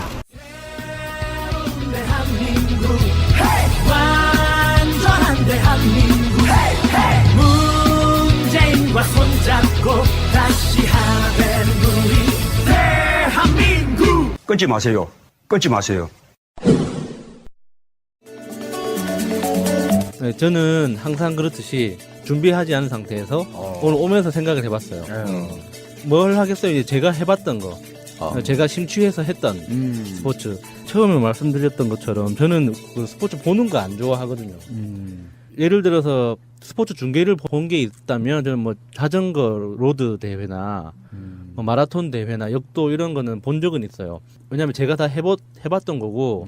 역도를 해보셨어요? 네, 본격적으로 훈련을 받아본 적이 있기 때문에 달리는 모습이나 이 역도 이렇게 드는 그 자세를 보면 저도 이제 그 몸에 어떻게 움직이고 하는 게 상상이 되고 같이 공감할 수 있는데. 그러니까 내가 해본 운동은 네. 유심히 보게 돼 있어요. 네. 그렇죠. 보이죠. 네. 하는 게. 근데 이제 축구나 야구는 어렸을 때부터 선배들의 강요에 못 이겨서 너무 좀 심하게 했었거든요. 그래서 고등학교 졸업한 이후로는 축구를 거의 해본 적이 없어요. 이게 군대에서도 딱 2번 했었거든요. 처음 군대를 했을 때 전반전 끝나고 죽여버려. 저렇게 죽여버려. 이런 말을 들었고. 왜냐면 그 군대 쓰리가라고 그러잖아요. 예. 군대에서 빡세게 배우니까. 두 번째 게임에서는 시작하고 10분 후에 바로 방출당했어요. 그래서 전역할 때까지 한 번도 안 했습니다. 전투 축구라고 그랬는데. 그렇군요. 대충 야구도 실력이 어느 정도 대충 알겠네요. 예. 사실 그 일반인들의 축구는 체력 게임이죠. 기술이 아니라. 맞아요. 오래 뛰고 오래 버티는 사람이 결국에는 그 결과를 내잖아요. 그 과정이 저는 좀 이해가 안 갔어요. 왜 공 하나에 저렇게 매달릴까? 예. 그래서 제가 공을 2개로 하면 될 텐데. 공 뭐 가끔 2개로 하잖아요. 사람 머리 숫자만큼 공 줘도 얼마나 재밌어요. 되는데. 그런데 이제 제가 그 이후에 20살이 넘어서 그냥 정확하게는 군대 전역한 이후에 제가 돈과 시간을 들여서 훈련을 제대로 받고 했던 최초의 스포츠가 인라인 스케이트예요. 그때가 2000년 초반, 2000년, 2001년, 2002년 이때쯤이었는데 인기 많았는데. 네, 그때 우리나라 인라인 스케이트가 막 보급되기 시작했던 그 시기였어요. 그래서 우연찮게 저는 평소에 마라톤, 저도 철인 3종에 굉장히 관심이 많아가지고 이 달리기 훈련을 어떤 식으로 할까 이제 책 찾아보고 이렇게 여기저기 사이트 다니면서 훈련도 해보고 하는 그 시기에 달리기 이게 훈련이 너무 재미없는 거예요. 그래서 하체 훈련은 필요하고 그래서 하체 훈련을 재밌게 할 수 있는 방법이 뭐가 있을까 찾아보다가 인라인 스케이트가 눈에 딱 들어온 거예요. 그래서 한 켤레 사서 아파트 주차장에서 왔다 갔다 하다 보니까 당연히 재미가 없죠. 그래서 동호회를 찾아보니까 부산에 딱 하나 있었던 거예요. 그래서 그 동호회에 나가서 그 나보다 조금 더 일찍 시작한 선배들한테 배우면서 저는 이제 전문적으로 훈련을 받았다기보다는 몸으로 다 깨우친 거죠. 이렇게 넘어지고 깨지고 뭐 다치고 하면서. 그 평지에서는 그래도 좀 탈만한데 예. 내리막이나 이런 거 되게 무섭지 않아요? 그 당시 인라인 스케이트를 같이 탔던 선배들하고 이제 한 번씩 오랜만에 만나서 그러면은 우리는 서로 정말 살아있는 것에 감사드린다고 서로 안아주고 막 그럽니다. 되게 위험하죠. 예, 지금 생각하면 예를 들면 이런 거예요. 제가 부산에서 운동을 지냈으니까 부산에서 울산까지 투어를 가요. 부산 송정에서 해운대에서 만나가지고 울산까지 국도 타고 이제 인라인 타고 쉬는 채로 이제 가는 거예요. 가면 중간중간에 오르막길 내리막길 엄청나게 많거든요. 그렇죠. 근데 오르막길이 정말 고통스럽지만 내리막길의 그 쾌감 하나로 가고 야, 가는 내리막이 거예요. 무서울 것 같은데. 인라인 스케이트가 전 세계적으로 한참 그 유행일 때는 그 내리막길을 달리는 걸 다운힐이라고 하거든요. 다운힐 그 대회가 따로 있었어요. 그래서 세계 기록에는 한 110km, 120km까지 나와요. 거의 뭐 차만큼 속도가 나는 거 아니에요? 근데 보통 저 같은 일반 그 아마추어들은 보통 이제 자동차가 부산에서 울산까지 투어 정도 가면 자동차 2세대가 이제 그 같이 가거든요. 그 동호회 차원에서 보호해주는 그 선도차 개념으로 가는데 내리막길 갈 때 한 번씩 그 속도 체크를 해봐요. 얼마나 나오는지. 그럼 보통 한 4-50km 정도 나오거든요. 속도가. 그 정도는 하죠. 그런데 차로 가면은 4-50km가 별거 아닌데 작은 바퀴 8개만 가지고 하면은 땅하고 눈하고의 거리가 굉장히 짧잖아요. 중심 잡기 진짜 어려울 것 같은데. 속도감이 엄마무시합니다, 진짜. 예. 그렇게 이제 하다가 많이 다치기도 하죠. 근데 이제 문제는 그 다치는 이유 자체가 사실 그 훈련하고 이제 자기 체력적인 준비를 안 해서 그래요. 그래서 제가 그 동호회 운영을 할 때도 다른 데서 뭐 내가 롤러 스케이트 타봤어요. 어디서 뭐 친구들이랑 뭐 인라인 스케이트 많이 타봤어요. 이렇게 하는 사람들도 정말 동호회를 탈퇴시키는 한이 있더라도 무조건 기초교육부터 다시 받게 했거든요. 그게 왜 그러냐면은 안 다치려면 다치는 방법을 배워야 돼요. 긴급 상황에서 안 그러면 내 몸이 좀 위험한 상황에서 어떻게 넘어져야지 안전하게 넘어지는지에 대해서 정확하게 배우고 그 배우는 과정에서 체력이 길러지거든요. 유도에서 낙법부터 배우는 거랑 똑같네요. 예, 정말 중요해요. 이게 대부분 사람들이 그 넘어지는 방법을 제대로 안 배우기 때문에 한번 제대로 넘어지면 엉치뼈, 팔목 그 관절 있죠. 맞아. 2개 동시에 다 나가버려요. 그러면은 다시는 인라인을 안 쳐다보게 되거든요. 근데 그 고비를 넘겨서 재미없는 그 기초 훈련을 끝내고 배우게 된 사람들은 정말 재밌어요. 왜냐면은 우리가 보통 하는 스포츠들 중에 하체를 제대로 단련시키는 스포츠가 별로 없어요. 그러니까 축구를 하시는 분들이 하체 굉장히 좋잖아요. 근데 유연성이 떨어져요. 하체 근력은 좋은데 유연성은 떨어진단 말이죠. 그런데 이 인라인 스케이트를 하면 이 유연성과 근력이 동시에 좋아져요. 그 스케이트 선수들 있잖아요. 하긴 그러네. 그 쇼트트랙 선수들 보면 허벅지가 굉장히 좋죠. 그러니까 그런 효과가 이상화 있어요. 선수도 엄청 두껍죠. 그분들이 그러니까 그 동작의 특성상 근력만 있는 게 아니라 유연성이 없으면 그 동작을 못 하거든요. 그래서 그 근력과 유연성이 동시에 좋아지면 특히 하체에 그런 탄력이 붙으면 여자분들은 몸매가 되게 이뻐져요. 그래서 여자분들은 운동에 그 인라인 스케이트에 재미를 붙이기 시작하면 이 살 빠지는 재미에 운동을 하시고 남자분들은 이 정력이라고 하죠. 이게 이제 되게, 전립선 강화. 예, 굉장히 좋아지거든요. 이게 우리가 보통 일상적으로 어떤 운동을 하더라도 골반을 잡아주는 근육들이 있죠. 이거에 힘을 주는 경우가 별로 없어요. 그렇죠. 어떤 경우를 해도. 근데 스케이트 종류 있죠. 인라인 스케이트든 아이스 스케이트든 스케이트 종류의 운동을 하면 그 골반 쪽 근육을 확 잡아주거든요. 그러면은 틀어진 자세도 잡아주고 몸도 예뻐지고 힘도 그 근육도 되게 좋아져요. 그래서 본인이 그래서 정력이 세다는 얘기를 하고 싶으신 거예요? 셌었죠. 갑자기 확 슬퍼지네. 과거형이 되네요. 네. 그렇게 이제 부산에서 인라인 스케이트를 적극적으로 즐기다가 서울로 이제 그 삶의 근거지를 옮긴 다음에 미친 듯이 이제 일만 하다 보니까 뭔가 이제 몸이 망가져 간다는 게 느껴져서 뭔가 운동을 하고 싶다 이렇게 하다가 찾은 게 역도였어요. 네. 역도를 한 1년 정도 훈련을 받았었거든요.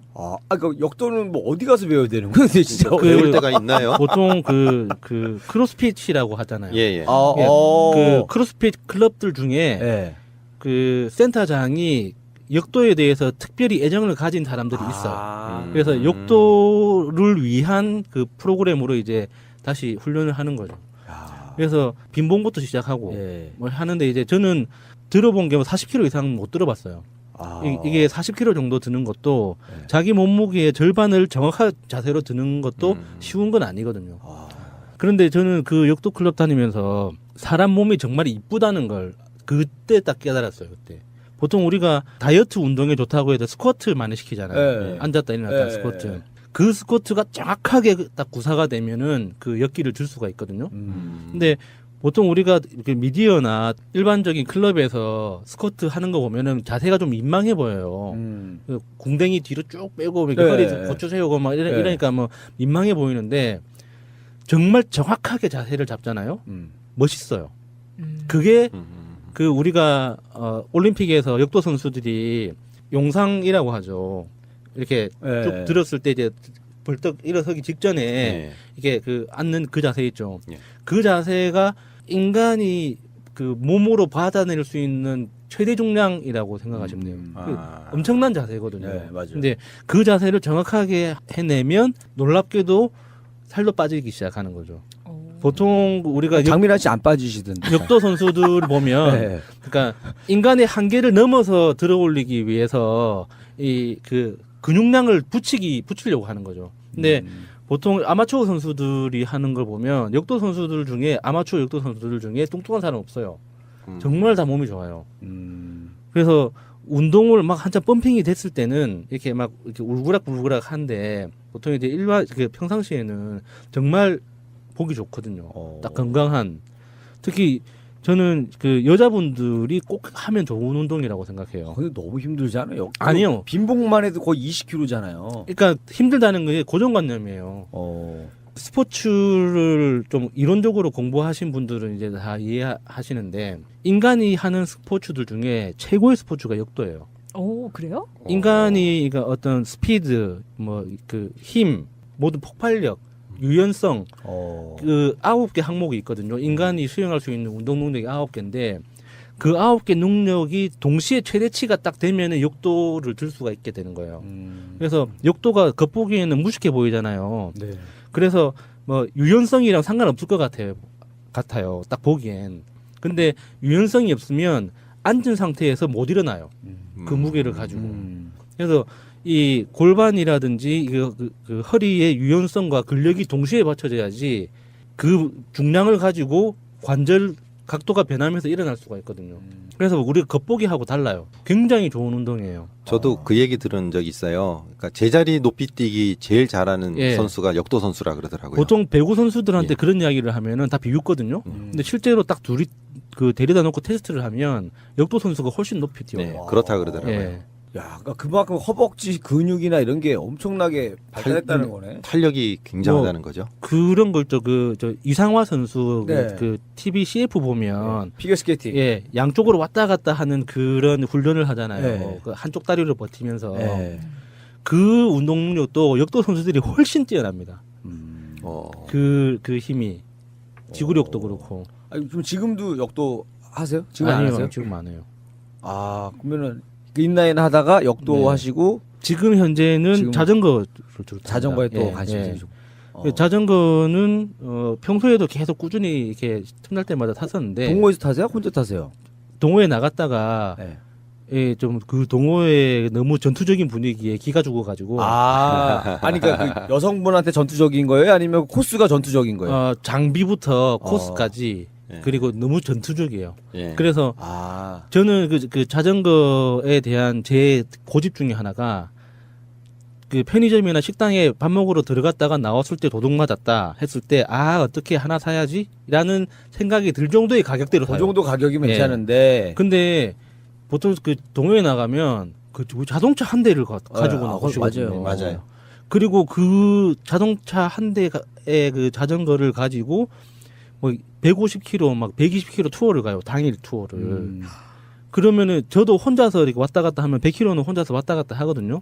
근데 그분들이랑 가니까 너무 힘든 거예요. 그 속도를 맞추려니까. 그러니까 즐기면서 가야 되는데 예. 앞사람 궁뎅이만 보다 오는 거 아니에요? 무슨 자연을 하나도 못 보고. 예, 뭐 오르막길 올라가다가 토할 것 같고 막 그래서 몇 번 동호회 이렇게 도전했다가 나랑은 안 맞구나 싶어서 이제 저희 매형을 꼬셔가지고 그 매형이랑 작년에는 부산에서 인천까지 그 국토 종주도 한번 했었어요. 그렇게 시험시험에 하면은 절대 무리한 운동이 네. 아닌데 그 장비도 이렇게 너무 무리해서 할 필요가 없거든요. 네. 나는 허벅지나 다리는 단단하시더라고요. 그분들 내가 행사를 많이 했거든요. 예, 예. 자전거 대회 행사를 예. 보면 그렇죠. 나이 드신 어르신들도 다리가 제가 콘크리트처럼 단단해요. 국토 종주할 때 정말 반성을 많이 했습니다. 60, 70대 어르신들이 정말 많이 하시더라고요. 네, 많이 타죠. 많이 타죠. 자전거를 그래서 이제 중간에 뭐 점심 먹을 때나 음료수 먹을 때 만나면 많이 여쭤봤거든요. 뭐 몇 번이나 타셨습니까? 뭐 언제부터 타셨습니까? 뭐 두 분은 관계는 어떻게 애인은 아니시죠? 하면서 막 여쭤봤었는데 정말 건강하시고 제가 제일 기억에 남는 분은 7번을 하셨대요. 서울, 부산 이 왕복을 그 편도가 아니라 왕복을 7번을 하셨는데 그 와이프분하고 둘이서 60대 후반이셨거든요. 정말 건강하니까 가능한 거 아니에요. 그리고 자전거라는 그 장비 자체가 사람 몸에 무리를 크게 안 주거든요. 그래서 이거는 정말 자전거는 평생 해도 좋겠다 생각해서 요즘도 밥 먹으러 갈 때나 저녁 먹고 나서 이제 산책하기에는 너무 덥다. 뭐 그러면은 자전거로 이제 한 1-20km씩 타고 막 그러죠. 자전거 타도 덥잖아요. 그래도 자전거 타는 동안은 계속 바람이 불잖아요. 요즘에 한참 자전거 타기 딱 좋은 날씨예요. 이제 좀 가을 날씨. 타기 좋죠. 그래서 저는 제가 했던 그 스포츠 몇 가지 더 있지만 이걸로 이제 시간이 오버된 관계로. 네. 자, 이렇게 해서 저를 포함해서 우리 네 분의 스포츠에 대한 이야기를 나눠봤고요. 여러분들은 스포츠 하면 뭐가 떠오르십니까? 끝! 수원 연화장으로 향했습니다. 1시간여 만에 유골함에 담겨 부모의 품에 다시 안긴 두 사람은 화성시 효원 납골공원에 안치되면서 길었던 수학여행을 마쳤습니다. 방송 중간에 좋아요를 눌러주시면 새날팀들에게 큰 힘이 됩니다. 미리 감사합니다. 트위터가 진짜 언론입니다. 형제복지원 관련한 이야기 좀 해드리겠습니다. 9월 27일 오후 3시 광화문에서 청와대까지 형제복지원 피해 생존자분들의 도보 행진에 함께 해주십시오. 형제복지원 진상규명을 위한 도보 국토대장정이 벌써 20일째, 이제 거의 막바지에 다다랐습니다. 부산 옛 형제복지원터에서 출발하여 한종선, 손정민, 박순희, 최승우, 김영덕 형제복지원 피해 생존자 그리고 백승환님이 21일 완주하고 있습니다. 또한 김대우, 고요환, 양세환, 이향직, 연생모, 이민 등 형제복지원 피해 생존자분들과 김호상, 신수현, 부산 장차현 대표님이 함께하고 있습니다. 오늘은 곧 안산시청에 도착하여 선감학원 피해 생존자분들을 만납니다. 그리고 9월 26일은 안산시청 앞에서 8시에 출발하여 광명시청에 도착합니다. 그리고 수요일 9월 27일에는 광명시청에서 8시에 출발하여 청와대까지 향하게 됩니다. 많은 시민들의 참여를 기다린다고 합니다. 서울에 입성하면 광명시청에서 청와대 방면으로 가는 길 많은 분들이 함께 걸어주시길 부탁드립니다. 특히 광화문에서 9월 27일 수요일 3시에 다 같이 모여서 청와대까지 걷고자 합니다. 시간 되시는 분들은 함께 해주시기를 부탁드려 봅니다. 내무부 훈령 제410호와 사회 정화 사업으로 불황인이라는 이유로 거리에서 청소해버린, 제도 밖으로 내쳐버린, 그리하여 이제 짐승이 아닌 인간의 삶을 살고 싶다고 외치는 형제복지원 피해 생존자분들의 목소리를 외면하지 말아주십시오. 9월 27일 오후 3시 광화문에서 여러분을 기다립니다. 형제복지원에 대해서는 뭐 저희 방송에서도 오래전부터 이야기를 꽤 해왔던 그런 거고요. 진선미 의원 등 법을 만들었고 했지만 발의만 된 상태로 결국에는 박근혜 정권 때 그게 끝나버렸단 말이에요. 형제복지원에서 죽어간 사람들이 수백 명입니다. 500명이 넘는다고 하죠. 그 숫자의 분들에 대해서 국가 공권력의 대표적인 피해자분들 아니십니까? 근데 문제는 부산 지역 정치인들과 연관이 좀 있고 그런 부분도 있고 그래서 지금 자유한국당 쪽이 모른 척, 안 할 수는 없어서 반대도 못하지만 모른 척하고 있어서 결국에는 이게 법으로 만들어지지 못한 특별법이 만들어져야 이거 보상도 하고 진상규명도 할 거 아니에요. 그래서 지금 20일 동안이나 걷고 계시는 거고요. 이번 주 수요일 방송 나가는 걸로만 보면 내일 광화문에 3시에 전국을 완주를 지금 하고 있는 거거든요. 한종선님 뭐 그 양반 얼굴이 눈에 선하거든요. 처음에 그분 인터뷰할 때 담당 교수님 있어요. 그분이 했던 얘기가 지금도 기억나요. 끝까지 안 다룰 거면 다루지 말았으면 좋겠다. 이분들은 상처가 정말 많은 사람들이다. 그래서 길들여지지 않은 야수 같다 그랬어요. 야수님? 예, 뜨끔했어요. 정신 분열적 상황이라 막 마음에 안 들면 막 굉장히 힘들어하던. 근데 이 양반이 혼자 국회 앞에서 1인 시위로 시작된 게 지금 여기까지 온 거거든요. 그래서 그 형제복지원뿐만 아니라 당시에 각종 복지원들에서 일어났던 만행들이 같이 고발되는 그런 계기도 만들어졌고요. 한 사람이 사회를 바꿀 수 있다는 대표적인 모습 보여주는 거기도 하고요.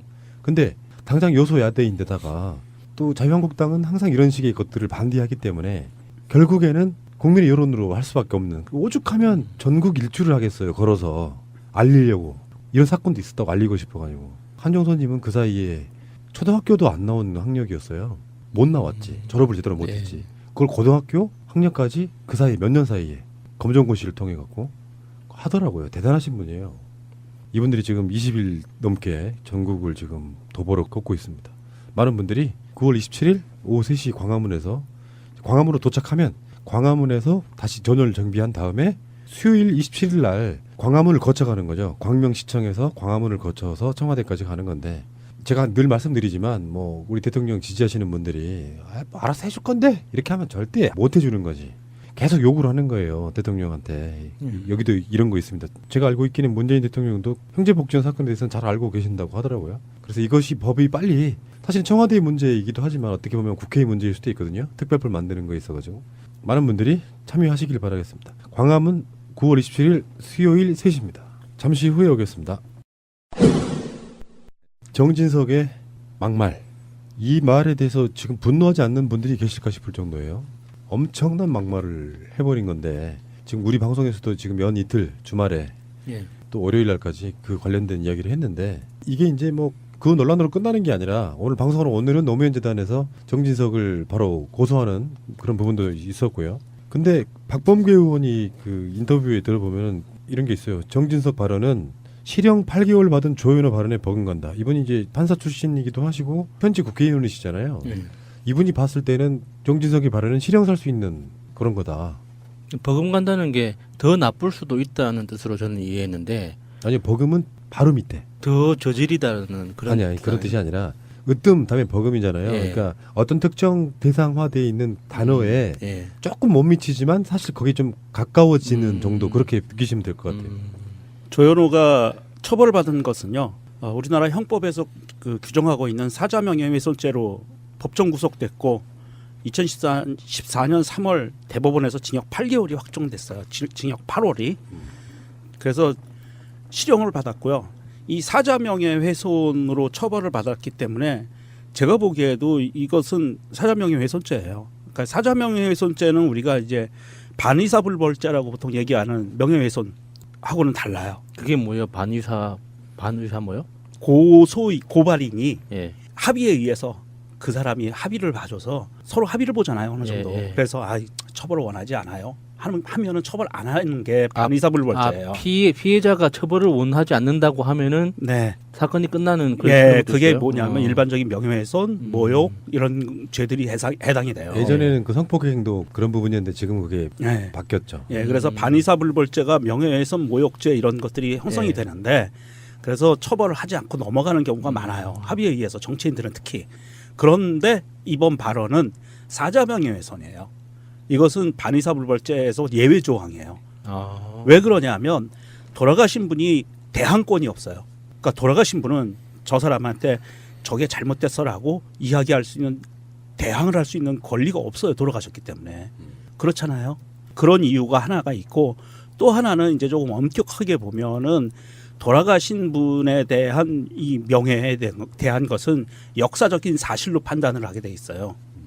그래서 돌아가신 분에 대해서 진실로 정말로 진실로 이 사람 돌아가신 분을 공격하면 사자명예훼손이 해당이 되질 않아요.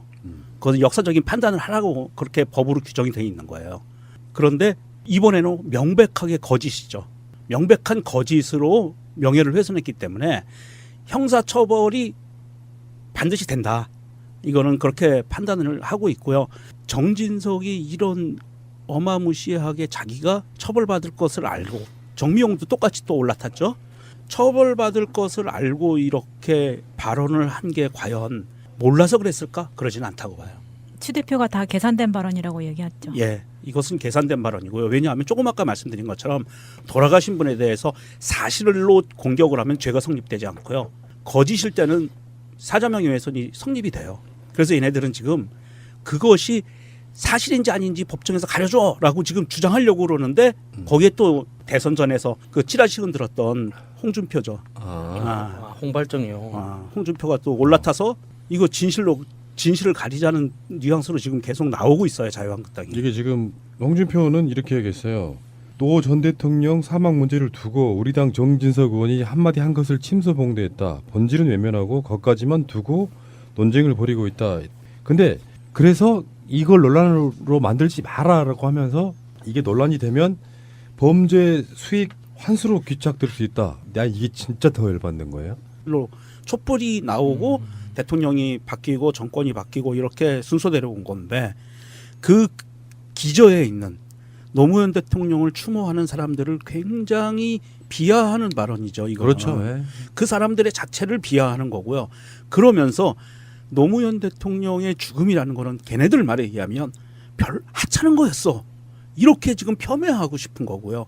그러면서 자기들의 흩어졌던 지지 세력들을 끌어모으고 싶은, 그래서 정치적으로 이 사안이 정치적으로 공방이 계속된다면 아무래도 쟤네들 자유한국당을 지지했다가 떠났던 사람들도 그랬던가 그러고 다시 결집할 수 있는 이런 모멘텀을 주려고 지금 노력을 무지하게 하고 있는 거예요. 얘네들은. 그런데 이거는 정치적인 사안이 아니고요.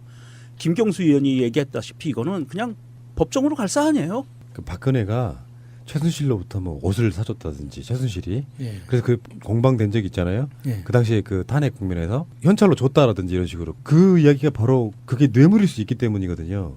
아무리 가까운 사이라도 가족도 아닌데 자기들 말에 의하면 최순실이라는 사람이 박근혜 옆에가 붙어가지고 옷도 사주고 뭐도 사줘. 근데 그것은 그 당시에 내가 현찰이 없었기 때문이야. 임시로 내가 돈이 있는 최순실이가 사준 거야. 이렇게 논리를 만들어내는 이유가 그런 것 때문이에요. 대가성 때문에. 근데요. 우리는 이걸 인식하셔야 돼요. 이쪽에 계시는 분들도 노무현 대통령 지지하시는 분들도 그래도 박연차에 돈 받은 건 맞잖아. 그것까지 부정하는 건 아니잖아. 네. 무슨 말이냐면 정치적 풍토가 그런 경우 있어요. 저도 정치인은 아니지만요. 제 친구들 지금도 관계가 유지되고 있는 고등학교 때 그 흔히 말하는 불알 친구들. 이상한 죄송합니다. 알친구. 알친구. 그 친구들이 저거 굉장히 힘들었을 때 돈 모아준 적 있어요. 뭐 한 2천만 원 이렇게 해가지고 써라. 빌려준 것도 아니야. 그런 경우 많아요. 세상 살다 보면. 그렇죠. 포괄적 내고 있잖아요. 아니 나는 무슨 권력 있는 자가 아니었기 때문에. 지금은 있잖아. 뭔 소리야. 그러니까 하긴 우리가 언론인이라고 만약에 인정받는다면 이것도 김영란법에 저촉되는 거 맞대. 근데 문제는 그런 식으로 돈을 받아서 친구라고 하는 개념에는 무슨 법이 포함되어 있지는 않지만 김영삼, 김대중 그 외의 모든 정치인들은 다 그런 식으로 정치해 왔어요. 그 끝물에 노무현 대통령이 있는 거예요. 근데 그 관점으로 이명박 검찰이 그걸 재단해 버린 거거든. 뇌물 받은 거 맞잖아. 그래서 태광그룹이나 이런 데 뭘 해줬는가 봤더니 없어. 오히려 손해를 봐. 지금도 문재인 대통령도 그런 스타일이에요. 자기랑 뭔가 이렇게 가까운 사이라고 하면 그 사람들 원초적으로 배제하는 거. 제가 그 대표적인 김현 최민희 의원하고 같이 방송하지 않습니까? 어떤 배려도 안 해줘. 나쁜 의미로서 말하는 게 아니라 그런 꼬투리를 안 남기기 위해서라도 친문 정치인들로부터도 나는 임명직 안 나가겠어 이렇게 먼저 이야기하고 이러는 거하고 똑같은 거예요. 근데 그 관점을 그냥 뇌물을 받았네 많이 하지만 사실 부산 출신이니까 잘 아실 거 아니에요. 부산 같은데 그쪽 스타일이 보면은 이 사람 정치 되게 잘해. 그런데 돈이 별로 없어. 맨날 무슨 패소하고 뭐 그러다 보니까 그러면 그럴 수 있잖아요. 딱 부산 말로 노무현이 내가 돈 대줄 테니까 정치 마음껏 해라. 안 그러면 그런 문화 있잖아. 돈 딱 주면서 아나 오다 주셨다. 오다 주셨다. 그런 경우 많아요. 그러니까 그 관점으로 바라보면 안 되는 거예요. 그러니까 이건 뇌물일 거야라고 검찰이 수사를 했다라기보다는 나는 정반대로 봐요. 뇌물이 아닐 거라 알면서도 꼬투리 딱 잡아서 국민들한테는 지금도 노무현 대통령이 뇌물 받아서 돌아가신 것처럼 알고 있는 그 사람들을 계속 선당해내는 건데 문제는 이 사람은 그냥 넘어갈 수가 없어요. 장제원이 쓴 페이스북 글 좀 읽어주세요. 왜 이런 건 제가 읽어야 되는 거죠? 쓰레기통에 넣어버리고 싶네요. 귀에 쏙쏙 들어오기 때문에 그렇습니다. 유력 정치인, 전직 정치인, 겸 연기자, 개그맨. 너나 할 것 없이 정권 바뀐 축포라도 터트리듯 증오에 찬 고발들을 하고 있습니다. 문재인 정부는 온 정부의 적폐 TF를 만들어 과거 청산을 외치며 연일 이명박 박근혜 정부의 정통성마저 흔들어대고 있습니다. 적폐. 참 불쌍합니다. 그렇게 문재인 정부는 과거를 저격해야 정권이 유지되고 그 알량한 인기를 유지할 수 있다고 생각하는 건지요? 보수 진영의 대통령들은 마치 나쁜 짓을 하려고 정권을 잡은 양 무차별 조롱에 대며 구악의 상징으로 만들고 있습니다. 반면 노무현 대통령의 노자만 꺼내면 용서할 수 없는 역사의 죄를 지은 양 발끈하고 벌떼처럼 들고 당시 검찰은요. 노무현 대통령에게 어떤 뇌물의 증거를 찾지를 못했다고. 돈을 받을 수는 있잖아요. 아무런 대가 없는 대가성이 없으면. 그래서 법에도 없는 말이 만들어지잖아요. 포괄적 뇌물죄. 뇌물은 뇌물이다라고 이야기하는 건데 그래서 뭐 지금도 뭐 일베 이런 애들이 우리 댓글 달면서 그러잖아요. 노무현 대통령이 뇌물 어쩌고저쩌고. 근데 그 뇌물이라고 하는 것은 반드시 어떤 대가를 줬느냐가 증명이 돼야 된단 말이에요. 그래서 말도 안 되는 포괄적 뇌물죄. 그래서 제가 어제 그 김민석, 김영 두 분 방송에서 그런 얘기 하지 않았습니까? 그렇게 따지면 박근혜는 그냥 바로 실형이에요. 그런 논리로만 따지면. 그러니까 포괄적 뇌물죄라는 것 자체가 법적으로 존재하지 않는 거니까 지금 홍준표의 말은 그래서 그 범죄 이익을 환수하는 데까지 갈 수도 있다라고 협박하는 겁니다. 근데 뇌물죄라는 게 증명이 안 됐으니 사실은 있을 수 없는 상황에 대해서 국민을 또 호도하고 있는 거예요. 이게 얼마나 엄혹한 발언이냐면 홍준표가 한 발언이 사법부와 그 검찰의 입장을 완전히 깔아뭉개는 거고요. 대한민국 법을 개무시하는 발언이에요. 전직 검사였다면서요. 홍발정이가. 검사했나? 난 모르겠어요. 그건 모르겠어요. 진짜 의심이 돼요. 왜냐하면 했던 기록은 있습니다. 자, 우리 그냥 그 법적으로만 보자고요. 뇌물죄가 성립이 될까 안 될까? 검찰에서 왜 이거를 기소를 하지 않았을까요? 죄가 없어서? 증거가 없어서? 아니에요. 뇌물을 받았다고 본인들이 의심한 당사자가 돌아가셨어. 그럼 이건 기소도 못해요. 이거 죄가 성립이 안 돼요. 사실 현직에서요 한 10년, 20년 떠나 있으면 일반 사람하고 똑같죠. 그러니까 검사라는 경력이 뭐 중요하겠습니까? 그거는 그런 관점으로 일단 바라보는 것보다는 오히려 포괄적 뇌물죄란 말을 만든 이유를 생각해봐야 돼요. 그래서 막 논두렁식에도 등장하고 막 그렇잖아요. 그러니까 국민적으로 정말 몹쓸 사람 만들어서 왜 이런 거 있잖아. 법의 심판을 받기 전에 이미 마녀사냥으로 해서 한 사람을 이렇게 바보 만들어 버리고 나쁜 사람 만드는 그것이 동원됐던 거고 그 당시에 검찰의 수사에서도 뇌물이라는 증거를 찾지 못했어요. 내가 박연찬의 누구네한테 정치 자금을 받았는데 거기에 대해서 반대로 그 사람들한테 뇌물에 대한 대가를 준 흔적을 발견하지 못했다고요. 그러면 이 자체가 성립이 안 되는 상황에서 노무현 대통령이 돌아가심으로써 아예 이제 이 사건 자체가 성립이 안 되는 상황이었는데 이게 비열한 거라는 거예요. 그 당시 수사도 비열했지만 그래서 돌아가시게 만들었지만 이걸 다시 끄집어내 가지고 그때 노무현 대통령이 가져갔던 불법 이익에 대해서 환수하겠다 이렇게 이야기하고 있는 거지 않습니까? 그럼 누구한테 환수해요? 권양숙 여사, 노건호 씨 등 바로 직계 가족들한테 환수하겠다는 이런 의미거든요. 그 수사도 잘못됐지만 이 말은 정말 더 범죄성에 가까운 거야. 내가 봤을 때는 홍준표까지 같이 고소하는 게 맞아요. 새가 날아든다는 여러분들의 하트를 먹고 삽니다. 잊지 않으셨죠? 에피소드 제목을 누르고 플레이가 되면 오른쪽 위에 하트를 꾹 눌러주세요. 오늘도 감사합니다. 더 많은 분들이 들을 수 있도록 하트 꼭 눌러주세요. 저는 이 정진석 의원의 발언을 보고 놀랐던 게 정말 사실로 믿고 안 믿고를 떠나서 그쪽 진영에서는 이런 이야기가 있었다는 맞아요. 뜻이잖아요. 그거 이제 저는 더 놀랐었어요.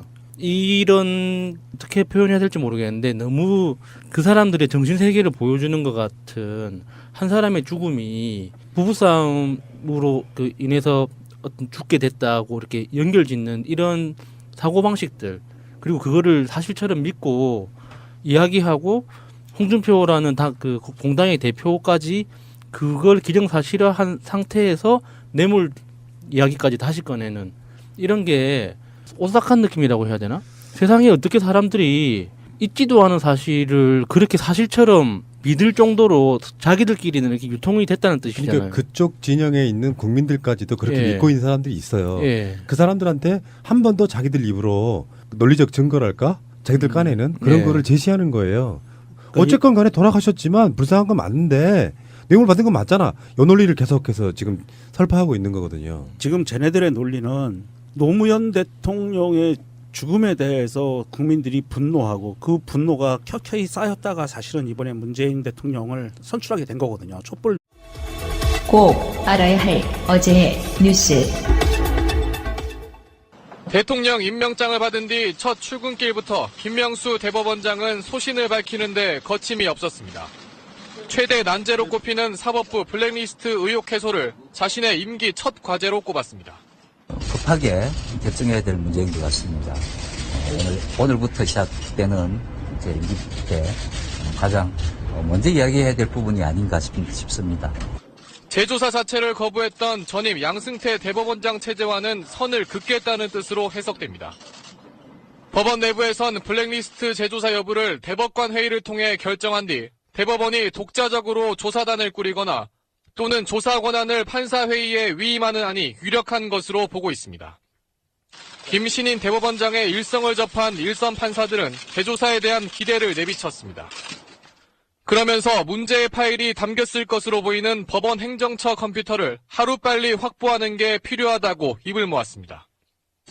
김 대법원장은 또 대법관 제청 문제를 놓고 대통령과 충돌이 발생할 경우 자신의 뜻을 관철시키겠다고 다시 한번 못을 박았습니다. 일각에서 김 대법원장 임기 중에 정권 입맛에 맞는 코드 인사가 이뤄질 것이란 우려를 제기한 데 대해 경계한 것으로 해석됩니다. 2012년 3월 청와대와 사이버사령부의 회의 결과 문건입니다. 김관진 당시 국방장관이 결재한 이 문건을 보면 사이버사의 군무원을 늘리는 건 대통령이 2차례 지시한 사항임을 명문하에 강조하라고 돼 있습니다. 군무원을 증원하려면 기획재정부와 협의해야 하는데 이 건은 기재부가 검토할 사항이 아니라고 못 박습니다. 당시 이명박 대통령 지신이 그냥 하라는 뜻으로 읽힙니다. 회의 뒤 사이버사령부는 일사천리로 채용을 진행해 대선을 코앞에 둔 2012년 7월 군무원 47명을 대거 댓글부대에 배치합니다. 이 중장기획을 짜가지고 군무원을 뽑아야 되는데 오늘 갑자기 이놈 대폭 뽑는 거 이렇게. 그런 전례는 전대미문 사건이 없죠. 문건에는 군무원 증원에 대해 청와대가 국방부 입장에 동의한다고 돼 있습니다. 사이버사와의 회의를 요청했다고 돼 있는 김태효 당시 청와대 대외전략기획관의 해명은 온도차가 있습니다. 국방부 안에서 조직이나 예산을 편성할 일인데 우리는 그런 취지에 대해서 잘 안다 이렇게 들어오면 대답을 했을 것뿐이죠. 그런데 회의에서 청와대는 한미 FTA 같은 사회 이슈에 집중 대응하라고 군에 요구했습니다. SBS가 입수한 사이버사 제작 게시물을 보면 이런 요구가 그대로 반영돼 있습니다. 당시 한미 FTA 재협상에 반대한 야당 정치인을 북한 꼭두각시나 말 바꾸는 인사로 비방하는 인터넷 게시물이 다수 제작됐습니다. 선거 개입이나 정치 개입을 하면 안 되는 군의 사람들을 동원을 했고 심지어 군인 내지 군무원을 동원한 것이고 그 지시의 정점에 대통령이 있다. 그러면 그 부분에 대해서는 확인을 해야죠. 군 통수권자와 군 수뇌부가 군의 정치적 중립 위반을 지시했는지 이번 재조사에서 규명돼야 합니다.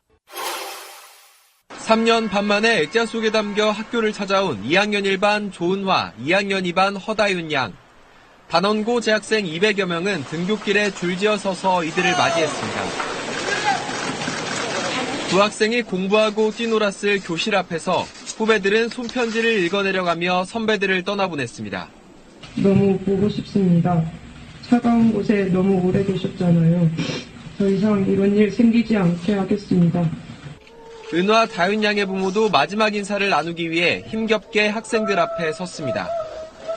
참았던 눈물이 왈칵 쏟아졌지만 힘겹게 눌러가며 한 말은 가족의 사랑을 잊지 말라는 당부였습니다. 엄마 아빠도 엄마 아빠를 처음 만나서 잘 모르지만 엄마 아빠가 나 오빠들한테 목숨보다 사랑한다는 거 꼭 잊지 마시기 바랍니다. 여러분들도 엄마 아빠의 목숨보다도 여러분들을 얼마나 사랑하는지 알았으면 좋겠고 40분 동안 학교에 머물렀던 은화, 다윤 양의 운구 행렬은